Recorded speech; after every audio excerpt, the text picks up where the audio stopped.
গোটা দুনিয়াটাই পরীক্ষা। আল্লাহ যারে পছন্দ করে বেশি তার পরীক্ষাও। আসাদুন নাসি বালাআন আল আম্বিয়া, এই পৃথিবীতে আল্লাহ সবচেয়ে বেশি বালা মুসিবত দিয়ে পরীক্ষা করেছেন নবীদের। কারণ নবীরা আল্লাহর কাছে কম প্রিয় না বেশি প্রিয়? যেহেতু প্রিয় বেশি, পরীক্ষা।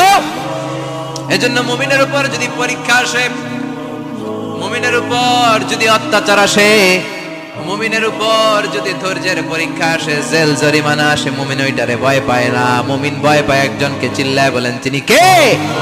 কারণ আল্লাহর ঘোষণা ওয়ালা তাহিনু ওয়ালা তাহজানু, ঘোষণাটা কার? ভয় নাই, তোদের চিন্তা নাই।